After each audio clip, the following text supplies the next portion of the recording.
दीपज्योती परब्रह्म दीपज्योती जनार्दनः दीपो हरतु मे पापम दीपज्योती नमस्तुते.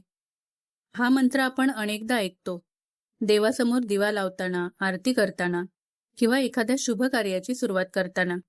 पण कधी स्वतःला एक प्रश्न विचारला आहे का? ज्या दिव्याच्या साक्षीने आपण देवाची पूजा करतो, त्या दिव्याचीच वर्षातून एकदा पूजा का केली जाते? आषाढ महिन्यात येणाऱ्या अमावास्येला घरातील समया, निरांजने आणि पूजेत वापरले जाणारे दिवे स्वच्छ केले जातात. त्यांना हळद कुंकू वाहिले जाते, फुले अर्पण केली जातात आणि मोठ्या भक्तिभावाने त्यांचे पूजन केले जाते. महाराष्ट्रात हा दिवस दीप अमावास्या किंवा दिवांची अमावास्या म्हणून ओळखला जातो. पण या परंपरेची सुरुवात कशी झाली? दिव्यालाच इतके पूजनीय स्थान का दिले गेले? आणि आषाढी अमावास्येशी त्याचा संबंध नेमका काय आहे? या प्रश्नांची उत्तरे शोधण्यासाठी आपल्याला हजारो वर्ष मागे आपल्या वैदिक परंपरेकडे, धर्मग्रंथाकडे आणि भारतीय संस्कृतीच्या विचारांकडे जावे लागेल. कारण आपल्या संस्कृतीत कोणतीही परंपरा कारणाशिवाय निर्माण झालेली नाही. प्रत्येक सण, प्रत्येक व्रत आणि प्रत्येक पूजेमागे एक विचार आहे, एक परंपरा आहे आणि एक जीवनाला दिशा देणारा संदेश आहे. दीपपूजनही त्याला अपवाद नाही. आज आपण जाणून घेणार आहोत दीपपूजनाची परंपरा कशी निर्माण झाली, वेद आणि पुराणांमध्ये दिव्याला कोणते स्थान दिले आहे, आषाढी अमावास्येला दीपपूजन का केले जाते आणि आजही ही परंपरा तितकीच जिवंत का आहे. चला तर मग या प्राचीन परंपरेचा इतिहास, शास्त्र आणि अध्यात्म समजून घेण्याचा हा प्रवास सुरू करूया. आषाढी अमावास्या आणि दीपपूजनाची परंपरा. आषाढ महिन्यात येणारी अमावास्या भारतीय धार्मिक परंपरेत विशेष मानली जाते. महाराष्ट्रात या दिवसाला दीप अमावास्या किंवा दिव्यांची अमावास्या असे म्हटले जाते. या दिवशी घरातील देवघरात असलेले दिवे, समया, निरांजने आणि पूजेसाठी वापरली जाणारी इतर दीपपात्रे स्वच्छ करून त्यांची पूजा करण्याची प्रथा आहे. पण एक गोष्ट इथे समजून घेणे महत्त्वाचे आहे. दीप अमावास्या ही संपूर्ण भारतात अगदी एकसारखी साजरी होणारी परंपरा नाही. वेगवेगळ्या प्रदेशांमध्ये पंचांग पद्धती, स्थानिक रूढी आणि सण साजरे करण्याच्या पद्धतींमध्ये फरक आढळतो. महाराष्ट्रातील परंपरेत मात्र आषाढी अमावास्येला दीपपूजनाला विशेष महत्त्व आहे. या दिवसाच्या निमित्ताने घरातील दिवे स्वच्छ केले जातात. काही घरांमध्ये सर्व दिवे एकत्र ठेवून त्यांची पूजा केली जाते. हळद कुंकू, अक्षता आणि फुले अर्पण केली जातात. नंतर दिवे प्रज्वलित करून आरती केली जाते. ही परंपरा पाहताना एक गोष्ट लक्षात येते, ती म्हणजे भारतीय संस्कृतीत एखादी वस्तू केवळ उपयोगाची आहे म्हणून तिच्याकडे पाहिले जात नाही. जी वस्तू आपल्या धार्मिक जीवनाचा अविभाज्य भाग बनते, तिच्याविषयी आदर व्यक्त करण्याची परंपराही निर्माण होते. घरातील दिव्याचेही देखील असेच आहे. वर्षभर देवघरात पूजा करताना आपण त्याचा वापर करतो. आरतीच्या वेळी तो प्रज्वलित करतो. शुभ कार्याच्या सुरुवातीला त्याला स्थान देतो. म्हणून वर्षातून एक दिवस त्याची पूजा करून त्याच्याबद्दल कृतज्ञता व्यक्त करण्याची परंपरा रूढ झाली. पण आषाढी अमावास्येचा संबंध केवळ दिव्यांपुरता मर्यादित नाही.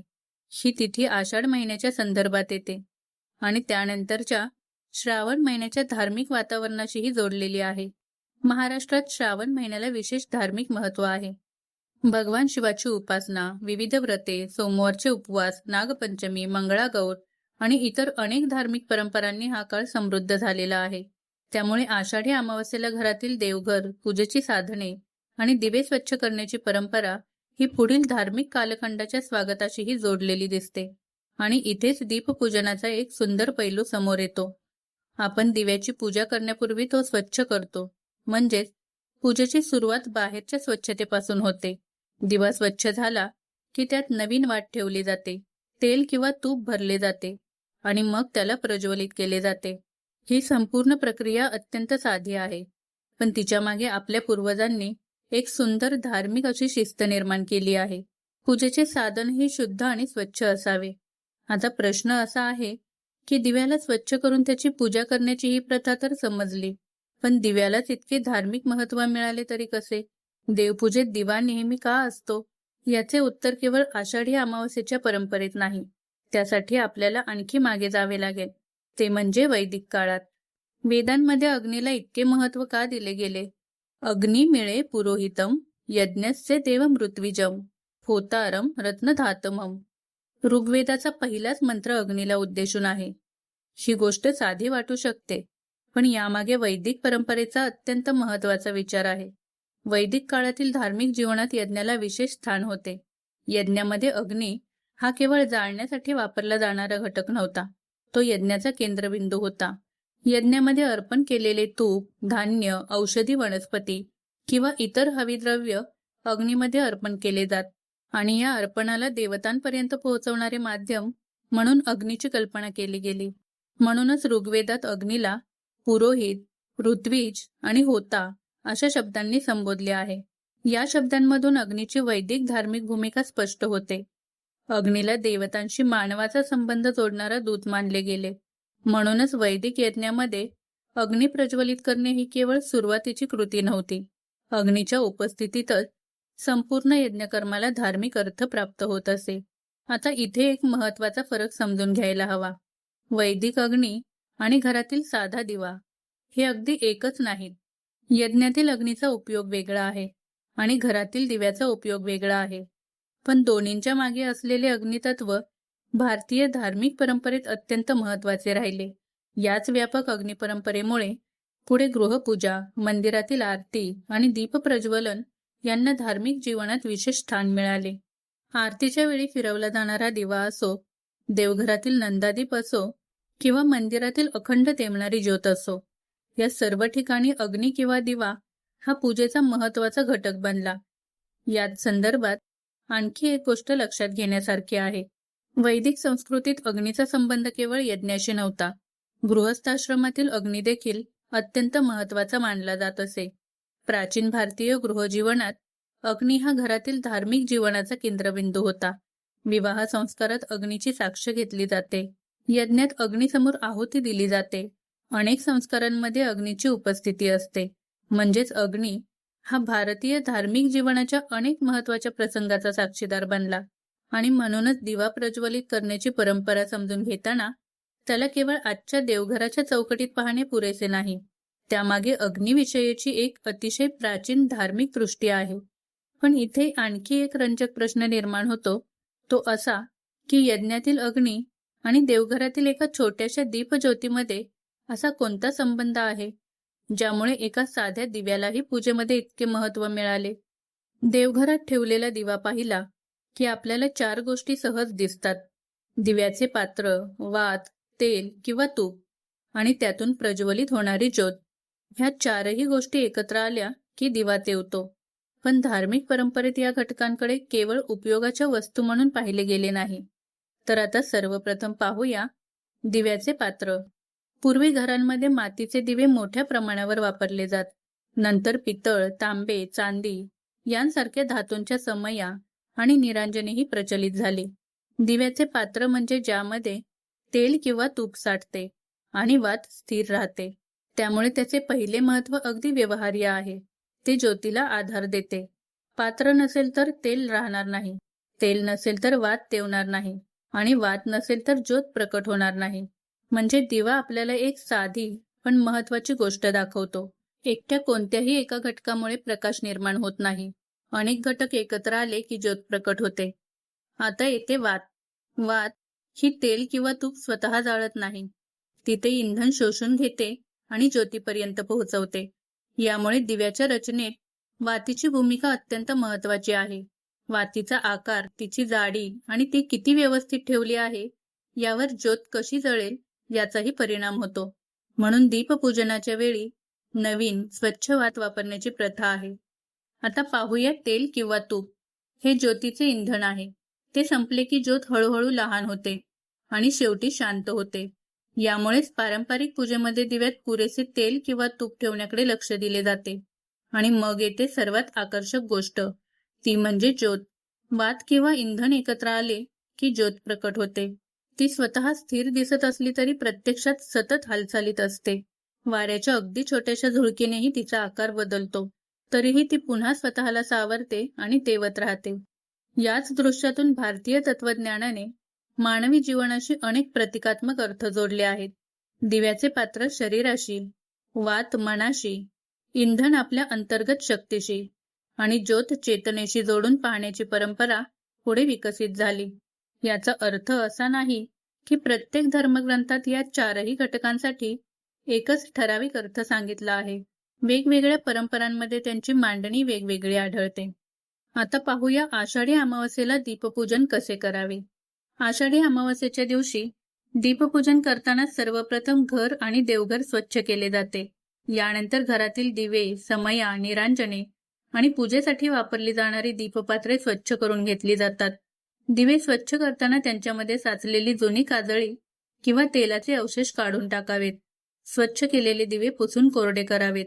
त्यानंतर देवघरासमोर किंवा स्वच्छ जागेवर सर्व दिवे व्यवस्थित मांडावेत. आता प्रत्येक दिव्याला हळद, कुंकू, अक्षता आणि फुले अर्पण करावीत.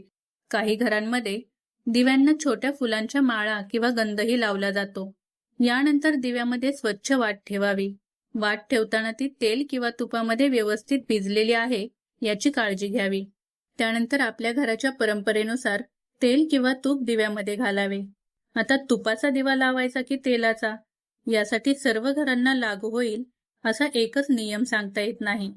देवता, पूजा, स्थानिक परंपरा आणि घराच्या आचारानुसार यामध्ये फरक आढळतो. त्यामुळे आपल्या घरात जी परंपरा पूर्वीपासून श्रद्धेने पाळली जाते तीच पाळणे योग्य. दिवे तयार झाल्यानंतर त्यांना प्रज्वलित करावे. दीप प्रज्वलित करताना अनेक घरांमध्ये म्हटला जाणारा एक प्रसिद्ध श्लोक आहे.